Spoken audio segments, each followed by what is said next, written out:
చందమామ కథ. మాయాచక్రం.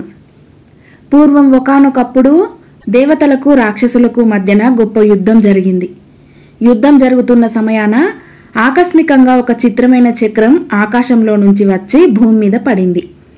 ఆ వెంటనే ఒక దేవత, ఒక రాక్షసి కూడా చక్రంతో పాటు భూలోకంలో పడ్డారు. వాళ్ళిద్దరూ ఆ చక్రం నాదంటే నాది అని పోరాడుకుంటూ ఆ దేశపు రాజు వద్దకు పోయి విన్నవించారు. రాజా, ఇది నా వద్ద నుంచి దొంగిలించుకుపోబోతున్నది రాక్షసి అని దేవత చెప్పింది. కాదు కాదు, ఇది నాదే, నా వద్ద నుంచే ఈమె దొంగిలించబోతున్నది అని రాక్షసి చెప్పింది. రాజు ఆ చక్రాన్ని చేతిలోకి తీసుకొని అటు ఇటు పరిశీలించి చూశాడు. పేరు కానీ ఆనవాలు కానీ కనిపించలేదు. అందుచేత అది ఎవరిదైనది నిర్ధారణ చేయటానికి వీలు లేకపోయింది. అప్పుడు రాజు, ఈ చక్రంలో మహిమ ఏమైనా ఉన్నదా అని వాళ్ళని అడిగాడు. అందుకు ఇద్దరూ ఉంది ఉంది అని జవాబు చెప్పారు. అప్పుడు రాజు ముందుగా ఆ చక్రాన్ని రాక్షసి చేతికిచ్చాడు. రాక్షసి ఆ చక్రాన్ని చేతబట్టి అనేక విధాల అటు ఇటు తిప్పి చూసింది. ఏమి చేసినా, ఎంతసేపు తాపత్రయపడినా ఏ మార్పు లేదు, మహిమ కనబడలేదు. అప్పుడు రాజు చక్రం తీసుకొని ఈసారి దేవతకిచ్చాడు. దేవత దానిని భక్తితో కళ్ళకద్దుకొని రాజు అధిష్ఠించిన వెండి సింహాసనానికి తాకించేసరికల్లా అందరకు ఆశ్చర్యం కొలిపేటట్టు అది బంగారు సింహాసనంగా మారిపోయింది. రాజు సంతోషించి మాట ప్రకారం ఆ మాయాచక్రాన్ని దేవతకే బహూకరించాడు. ఇందుకు రాక్షసి మండిపోయింది. నా మాటకు ఎవరు ఎదురు చెబుతారో వాని తల గాడిద తలగుగాక, వాడు నా తంగేడు వనంలోని ఎర్రకోటలో బానిసగా ఉండిపోవుగాక అని ఘోరంగా శపిస్తూ తన మంత్రదండంతో రాజును తాకి మాయమైంది. వెంటనే రాజు తల గాడిద తలగా మారిపోయింది. ఇది చూసి దర్బారంతా గగ్గోలు బయలుదేరింది. అటువంటి సమయంలో దేవత ముందుకు వచ్చి, రాజా, నీవేమీ భయపడకు, అసూయ వల్ల రాక్షసి ఈ పని చేసింది. అసూయకు విరుగుడు అనురాగమే. కనుక నీ యందు అనురాగం చూపే చిన్నదానిని ఎప్పుడు పెళ్లాడతావో ఆ క్షణమందే ఆ శాపం నుంచి విముక్తుడవవుతావు అని చెప్పి అంతర్ధానమైంది. వెంటనే రాజాజ్ఞ ప్రకారం చాటింపు జరిగింది.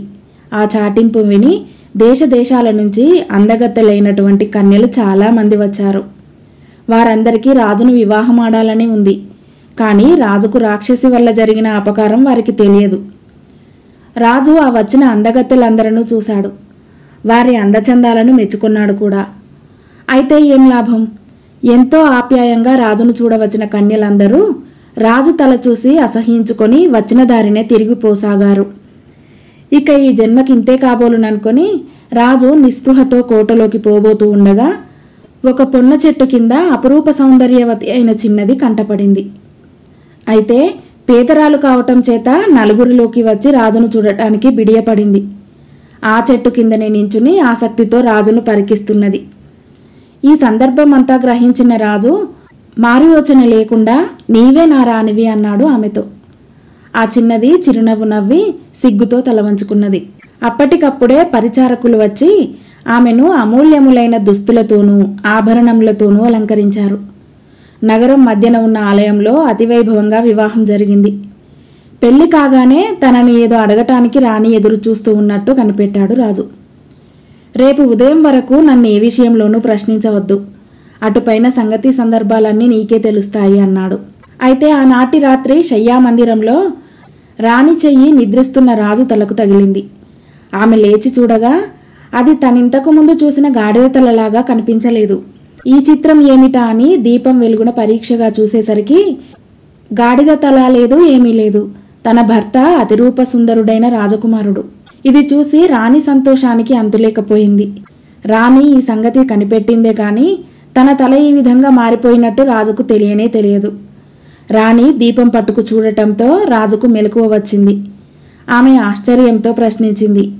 అప్పుడు తీరని విచారంతో రాజు ఇలా అన్నాడు. అయ్యో, దురదృష్టవంతురాలవు, రేపు ఉదయం వరకు ఉండమంటే ఉండలేకపోయావు. అప్పటికి గానీ నాకు పూర్తిగా శాప విముక్తి కాదు. నీవిలా ప్రశ్నించటం వల్ల శాపమిచ్చిన ఆ రాక్షసికి మళ్ళీ ఎప్పటి శక్తి వచ్చేసింది. నేను ఆమెకు బానిసనై ఆమె నివసించే తంగేడు వనంలోని ఎర్రకోటకు పోవలసిందే అని అంటూనే రాజు మాయమైపోయాడు. రాణి తన తప్పిదానికి చాలా దుఃఖించింది. భర్త ఎడబాటును భరించలేకపోయింది. రాజును వెతుక్కు రావటానికని బయలుదేరింది. ఆమె బయలుదేరి వెళ్ళగా వెళ్ళగా దారిలో మునుపటి దేవత ఎదురైంది. అమ్మా, తంగేడు వనంలో ఎర్రకోట ఉందట, అక్కడికి దారి చెప్పగలవా అని ఆమెను అడిగింది రాణి. అందుకు దేవత, తల్లి, నేను ఎర్రకోటను గురించి విన్నానే గాని అక్కడికి ఎన్నడూ పోలేదు. ఆ కోటలో ఒక రాక్షసి నివసిస్తూ ఉంది. అది మహాక్రూరమైంది. అయినా భయం లేదు. ఇదిగో నా మాంత్రిక ఉంగరం ఇస్తున్నాను. దీన్ని ధరించి వెళితే నీవు తలచిన పని జయమవుతుంది అని చెప్పి తన వేలి ఉంగరం రాణికిచ్చి అది ఉపయోగించవలసిన పద్ధతి చెప్పింది. అవసరమైనప్పుడల్లా రాణి ఆ ఉంగరం కళ్ళకు అద్దుకొని మంత్రం పఠించి ఏ చిన్న రాయికి తాకించినా అది బంగారు మొహరుగా మారేది. దానితో రాణి బస భోజనం అమర్చుకొని కాలక్షేపం చేస్తూ దేశం తిరుగుతూ ఉండేది. ఆమె పోయి ఒక ఊరు చేరుకున్నది. ఆ ఊరిలోని ఒక గుడిసెలో ఒక వృద్ధురాలు కూర్చొని ఉంది. రాణి ఆమె వద్దకు వెళ్ళి, అవ్వా, తంగేడు వనంలో ఎర్రకోట ఉందట, అక్కడికి దారి చెప్పగలవా అని అడిగింది. అందుకు ఆ అవ్వ, అమ్మాయి, నేను ఎర్రకోటను గురించి విన్నానే కానీ అక్కడికి ఎప్పుడూ పోలేదు. అయినా రెక్కల గుర్రం ఒకటి అప్పుడప్పుడు ఆకాశం నుండి దిగివచ్చి ఎర్రకోటకు పోతూ ఉంటుంది. పోయి అక్కడి నుండి రత్నాలు మొహరీలు తెచ్చుకుంటూ ఉంటుంది. ఆ గుర్రం వచ్చేటప్పుడు వెళ్ళేటప్పుడు అదిగో ఆ ఉద్యానవనంలోని మర్రి చెట్టు కిందనే ఆగుతుంది. అది వచ్చే వరకు ఉండగలిగితివంటే దాని వెంబడే నీవు ఎర్రకోటకు వెళ్ళవచ్చు అని చెప్పింది. అయ్యో అవ్వా, అదేం మాట, నేను వచ్చిందే ఈ పని మీద నాయే, కనుక తప్పకుండా ఉంటాను అని చెప్పి రాణి ఆత్రంతో రోజులు లెక్కిస్తూ రాత్రిళ్ళు ఆ ఉద్యానవనంలోని మర్రి చెట్టు కిందనే పడుకుంటూ రెక్కల గుర్రం కోసం కనిపెట్టుకొని ఉంది. కొన్ని రోజుల తర్వాత ఒకనాడు అర్ధరాత్రి వేళ హఠాత్తుగా ఒక మెరుపు మెరిసినట్టయింది. ఆ వెంటనే ఒక అందాల రెక్కల గుర్రం ఆకాశం నుండి కిందికి దిగి వచ్చే జాడ కనిపించింది. అలా చూస్తూ ఉండగానే ఆ గుర్రం సరిగ్గా అవ్వ చెప్పినట్టుగా ఉద్యానవనంలోని మర్రి చెట్టు కిందకే వచ్చి ఆగింది. రాణి ఆ గుర్రం దగ్గరకు వెళ్ళి తన చరిత్ర అంతా వలపోసుకున్నది. చివరకు, ఓ అశ్వరాజా, నీ మహిమను గురించి, నీ ఉపకార బుద్ధిని గురించి చాలా విన్నాను. ఎలా అయినా నన్ను ఆ ఎర్రకోటను చేర్చి పుణ్యం కట్టుకోవలసింది అంటూ దీనంగా వేడుకున్నది. అప్పుడు ఆ రెక్కల గుర్రం రాణిపైన జాలిపడి మానవ భాషలో, రాణి, ఈ పాటిదానికే అంత ప్రాధేయం ఎందుకు? ఎర్రకోటకు తీసుకువెళతాలే, దిగులు పడకు అంటూ ధైర్యం చెప్పింది. మరునాటి ఉదయం వరకు అది విశ్రాంతి తీసుకున్న తర్వాత రాణిని తన వీపు మీద ఎక్కించుకొని ఆకాశ మార్గాన దౌడు తీయనారంభించింది. అంత ఎత్తున అతివేగంగా పోతూ ఉంటే రాణికి అనేకమైన ప్రపంచపు వింతలు కంటబడసాగినాయి. అయితే ఆ చిత్రాలను చూసి మనసులో ఆనందించగల స్థితిలో లేదు రాణి. ఇప్పుడు ఎంతసేపు ఆమె దృష్టి ఎలా ఎర్రకోట చేరుకోవటం, ఎంతటి చేరుకోవటం, చేరుకొని తన భర్తను ఎలా దర్శించటం అనే విషయాలపైనే ఉంది గాని మరే విషయానికి చోటు లేదు. ఇటువంటి ఆత్రంతో పోతున్న రాణి ఒక్కసారి కిందికి చూడగానే మాసిన గుడ్డలు కట్టుకొని ఉన్న ఒక పేదరాలు కనిపించింది. వెంటనే రాణికి మెరుపు వంటి ఒక ఆలోచన స్ఫూరించి గుర్రంతో ఇలా అన్నది, ఓ అశ్వరాజా, నా భర్త ఇచ్చిన విలువైన దుస్తులతో నేనిప్పుడు ముస్తాబై ఉన్నాను. నేను ఫలానా అని ఎవరైనా సులువుగా గుర్తించగలుగుతారు. అయితే ఈ స్థితిలో నన్ను ఎవరూ తెలుసుకోకుండా ఉండటమే అన్ని విధాలా నాకు మేలు. కనుక నా వస్త్రాలు అదిగో ఆ పేదరాలుకిచ్చి ఆమె గుడ్డలను నేను ధరిస్తాను అని చెప్పింది. రెక్కల గుర్రం రాణి ఉద్దేశాన్ని ఆమోదించి వెంటనే భూలోకానికి దిగింది. అప్పుడు రాణి తన అమూల్య వస్త్రాభరణాలన్నీ ఆ పేదరాలికిచ్చి ఆమె కట్టిన బట్టలను, నల్లపూసలు మొదలైన పేదవాళ్ళ ఆభరణాలను తను పుచ్చుకొని ధరించింది. ఈ మారువేషంతో రాణి మళ్ళీ గుర్రం ఎక్కి రోజల్లా ప్రయాణం చేయగా అల్లంతలో ఎర్రటి తంగేడు వనం, ఆ వనంలో ఆకర్షణీయమైన ఎర్రకోట స్పష్టంగా కనిపించినాయి.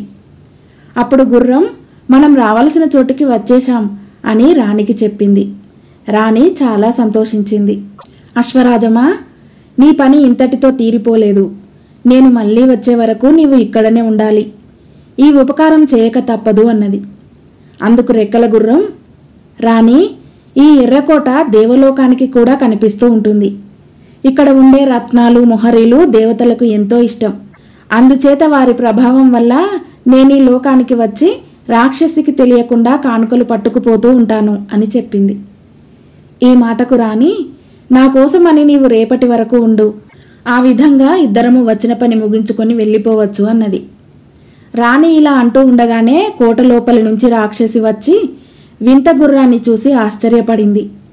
అమ్మాయి, ఎవరు నీవు? ఇక్కడికెలా వచ్చావు? ఎందుకొచ్చావు? ఈ గుర్రం ఎవరిది? అంటూ ఆత్రంతో ప్రశ్నల వర్షం కురిపించింది. అప్పుడు రాణి ధైర్యం వహించి, నేను మంత్రమహిమలు తెలిసిన ఒక స్త్రీని. ఇది దేవతా అశ్వం. నేను ఈ గుర్రం మీద ఎక్కి లోకాలు చూసుకుంటూ వస్తున్నా.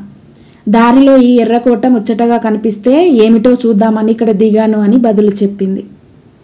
రాక్షసి ఆమెను ఆదరించి లోపలికి తీసుకుపోయింది. సమస్త మర్యాదలు చేసింది. చివరకు తన అంతఃపురంలోకి తీసుకువెళ్ళి కురూపి అయిన తన కూతురుని చూపించి, అమ్మా, ఇది నా బిడ్డ. దీనికి పెళ్లి చేద్దామని ఒక చక్కటి రాజకుమారుణ్ణి పట్టుకువచ్చాను. ఇతర స్త్రీలను వరించకుండా అతని తలను గాడిద తలగా మార్చివేశాను. అయితే నాకు శత్రువైన ఒక దేవత అనురాగవతి అయిన భార్య దొరికితే రాజుకు మామూలు స్వరూపం వచ్చేటట్టు విమోచన మార్గం చెప్పింది. నా కూతురుకు అతనిపైన అనురాగం ఉన్నది గాని అతనికి ఎంతమాత్రం ఇష్టం లేదు. నీ మహిమ చేత ఈ పని అనుకూలం చేసి పెట్టగలవా అని అడిగింది. ఓ, ఇదెంత పని? ఇదిగో చూడు అన్నది రాణి. ఆమె ఎవ్వరికీ కనపడకుండా తన వేలి ఉంగరాన్ని కళ్ళకు అద్దుకొని రాక్షసి కూతురుకు తాకించింది. అందరకు ఆశ్చర్యమయ్యేటట్టు మరుక్షణంలో ఆ పిల్ల ఒక చక్కని మానవ కన్యగా మారిపోయింది. రాక్షసి ఆనందానికి అంతులేదు. ఇప్పుడు రాక్షసి రాణిని ఒక మహాత్మురాలిగా ఎంచి తనకు తానే ఆమెకు లొంగిపోయింది. లొంగిపోగానే వివేకవతి అయిన రాణి తనకు మంత్రదండం కావాలన్నది. మారు మాట్లాడకుండా సంతోషపూర్వకంగా రాక్షసి తన మంత్రదండం ఇచ్చివేసింది. అప్పుడు రాణి ఆమెతో, దీనిని నేను లోకోపకారార్థం ఉపయోగిస్తాను అని చెప్పింది. అటు తర్వాత రాణి కోట లోపలకు పోయి బంధింపబడి ఉన్న తన భర్తను చూసింది. ఎప్పుడైతే అనురాగవతి అయిన రాణి కంటపడిందో ఆ క్షణమందే రాజుకు శాపం తొలగింది. గాడిద తల మాయమై మామూలు రూపం వచ్చేసింది. రాజు విస్మితుడైనాడు. నా తొందరపాటుని దిద్దుకోవటానికి ఇంత పని చేయవలసి వచ్చింది అంటూ రాణి తన కథనంతటినీ చెప్పసాగింది. అంతలోనే ఆనాటి దేవత ప్రత్యక్షమై, రాణి, నా ఉంగరం నాకివ్వు అని అడిగింది. రాణి ఇచ్చింది. ఉంగరం దేవత చేతికి తాకగానే అది మళ్ళీ మాయాచక్రంగా మారిపోయింది.